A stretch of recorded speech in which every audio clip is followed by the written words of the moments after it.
Yo, what's up YouTube? Jumpa lagi kita berjumpa bareng gue Felix di channel gue Just Felix. And how you doing? Semoga everything okay. Dan sesuai janji gue, hari ini gue bikin video tentang persiapan, bukan persiapan, lebih ke jumlah biaya yang harus kalian siapkan untuk mengikuti di VIP program jika kalian terpilih hingga kalian terbang ke Amerika. Jadi gue langsung aja ya, gue bikin PowerPoint khusus untuk kalian. Rincian biaya yang harus kalian siapkan untuk mengikuti DV program. Dan ini rincian ini murni by gue, murni dari pengalaman dan pendapat gue pribadi. Disclaimer dulu ya. Jadi kalian bisa jadi patokan acuan lah. Tapi jangan diambil mati fix angkanya, karena kalian kalau lebih siapin lebih duitnya jauh lebih bagus daripada kurang. Jadi sebagai patokan aja intinya. Nah ini kalau kalian mau nanya-nanya nanti bisa join YouTube gua atau bisa DM gua di Instagram, oke? So langsung aja, berikut informasi detailnya. Biaya tidak 100% pasti melainkan perkiraan di tahun 2020 menurut pengalaman gua pribadi. Dan juga pengalaman dari teman-teman sih, karena gua udah rangkum. Dan lagi-lagi ini menurut pendapat gua pribadi. Oke, pertama, kalian harus siapin duit untuk biaya translate dokumen ke bahasa Inggris oleh penerjemah tersumpah yang ditunjuk US Embassy. Nanti gue kasih website list-list yang sudah kerjasama ya. Kurang lebih harganya itu 100 sampai 150 ribu per lembar. Gue pernah nemu yang 250 lembar, mas. 250 ribu per lembar. Nah, jadi gue patokan yang paling murahnya aja di 100 sampai 150 ribu per lembar. Nah, temen gue juga pernah nemu kayaknya ada yang 80 ribu deh per lembar. Jadi kalian bisa telepon satu-satu, kalian tanya harganya, oke? Oke, lanjut. Poin kedua itu ada biaya pembuatan SKCK di Polda Jakarta. Estimasinya itu gue lupa banget ya. Kalau nggak salah sih cuma ratusan ribu per orang. Tapi menurut pengalaman banyak orang yang menang itu SKCK sebenarnya itu opsional. Boleh perlu, boleh bikin, boleh enggak. Tapi gue waktu itu karena JPR juga, jadi gue mah siapin semua dokumennya lengkap, jadi gue bikin. But anyway, at the end pas interview memang SKCK tidak dibutuhkan. Dan beberapa yang menang juga memang tidak dibutuhkan. Jadi it's up to you. Gue tetap bikin sampai sekarang SKCK-nya masih ada di tangan gue. Oke, jangan lupa siapin biaya transport kalau kalian mau bikin, biaya bensin, biaya lain-lain, oke? Dan lanjut poin ketiga. Itu ada biaya akomodasi ke Jakarta jika pemenang DV berada di luar Jakarta. Karena kalian harus wajib yang namanya medical check up, dan medical check up-nya itu cuma bisa dilakukan di Rumah Sakit Premier Bintaro. Lagi-lagi yang menangnya di luar Jakarta, bahkan di luar Pulau Jawa, kalian harus siapin akomodasi, tiket pesawat, dan juga hotel untuk paling tidak 1 malam. Karena medical check up dilakukan cuman bisa di Rumah Sakit Premier Bintaro. Dan lagi-lagi kalian bisa searching sendiri ya akomodasinya kan, karena beda-beda di masing-masing daerah itu kan beda-beda. Oke, poin keempat, biaya medical check up. Itu lagi-lagi kalau nggak salah ya 3 juta sampai 5 juta per orang, estimasi 2020. Nah, biaya medical check up itu kurang lebih dari atas sampai bawah. Kalian diperiksa mata, periksa darah, paru-paru, bahkan kelamin. Jadi semuanya diperiksa. Ada juga kalian nanti akan divaksin, 3 vaksin. Gue lupa ya, ada tetanus. Gue lupa banget. Nah, itu totalnya 3 juta sampai 5 juta per orang. Medical check up sendiri dibutuhkan waktu dari pagi sampai kurang lebih jam 2 siang sih. Jadi setengah harian lah. Makanya bagi yang di luar Pulau Jawa, paling tidak kalian harus nginep 1 malam paling enggak. Bahkan 2 malam. Oke, lanjut. Poin 5. Ketika sudah siap semuanya, medical check up udah, dokumen semua sudah siap. Nah, yang kelima itu akhirnya waktunya interview. Jadi pas kalian ke embassy itu banyak protokol keamanan dan juga administrasi yang harus kalian bayar. Jumlahnya itu adalah $330 per orang. Dibayar di kantor kedutaan USA yang berlokasi di Jakarta, bisa bayar menggunakan rupiah yang sudah dikonversi menggunakan rate pada hari interview.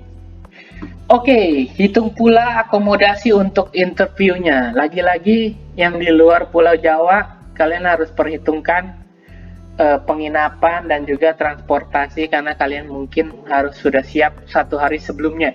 Interview dilakukan kalau nggak salah, gue lupa ya, jam 9-an karena kan yang subuh itu untuk visa non-imigran, setelahnya baru visa imigran. Jadi kalian sudah harus siap 1 hari sebelumnya.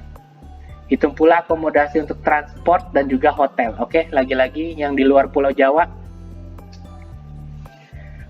Untuk tips yang interview visa ini sebenarnya kalian tetap harus bayar $330 per orang, diterima ataupun ditolak karena ini dibayar sebelum interview terjadi.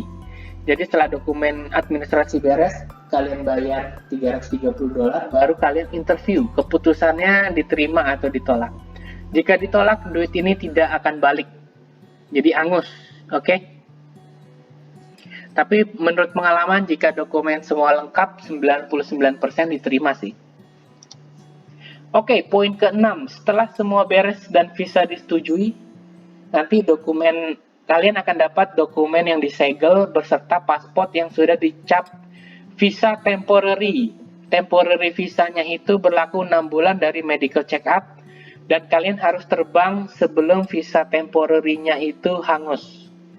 Dan sebelum kalian terbang ke Amerika, saran gue kalian harus bayar yang namanya USCIS sejumlah $220 per orang. Kalian bisa bayar langsung ke website resminya. Oke, apa sih biaya USCIS itu? Biaya kayaknya sih untuk pencetakan kartu green card kalian. Jadi kalian akan dapetin fisik kartu green card-nya kalau kalian sudah bayar sejumlah $220 per orang dan kalian sudah menginjakan kaki di Amerika. Prosesnya kurang lebih 1 bulan paling cepat. Green card kalian akan sampai di tujuan kalian. Oke, poin ke-7. Beli tiket pesawat ke Amerika. Nah, ini kan tiket pesawat itu harganya beda-beda ya, tiap kota tujuan kalian. Kalau menurut pengalaman gue, low season ke SF start dari 8 juta per orang. Harga sebelum pandemik dan juga one way trip. Gue pernah yang round trip, kurang lebih start dari 10 jutaan. Jadi mungkin kalau tahun pertama kalian ingin balik ke Indo 1 tahun kemudian, atau 6 bulan kemudian, kayak gue belinya yang round trip, cuman 10 jutaan. Nah, kalian bisa langsung dapet round trip. Oke, poin ke-8, saya sarankan untuk bawa perbekalan untuk bertahan hidup di bulan-bulan awal, seperti obat-obatan, alat mandi, makanan instan, atau bumbu-bumbu masak instan. Ini ngebantu banget untuk kalian saving money. Alat mandi juga di sini jujur mahal banget.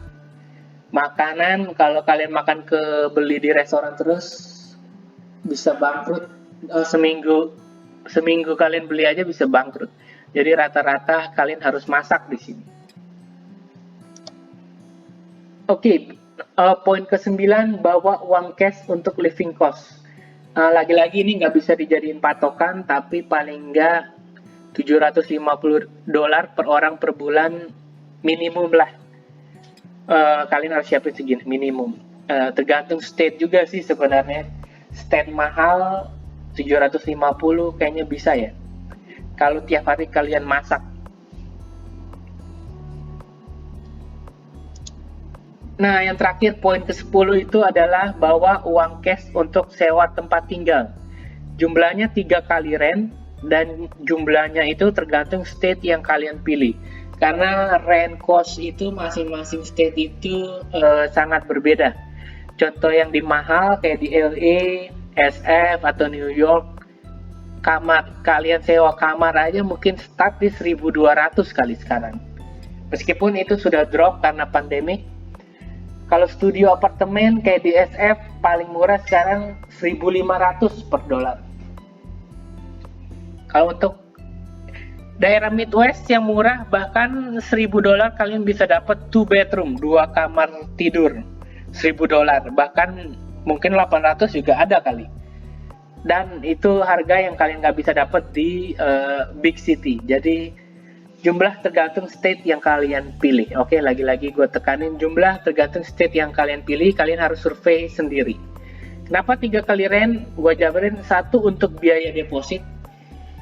Di semua state pasti kalian harus deposit untuk deposit tempat tinggal. Karena depositnya itu pasti akan balik ketika kalian keluar dari apartemen atau tempat tinggal tersebut.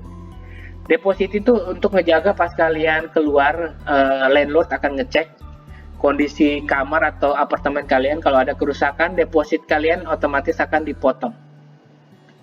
Kalau bersih, mulus, deposit utuh. Nah, jadi 1 kali untuk deposit, 1 kali untuk biaya rent bulan pertama, dan 1 kali untuk biaya rent bulan kedua.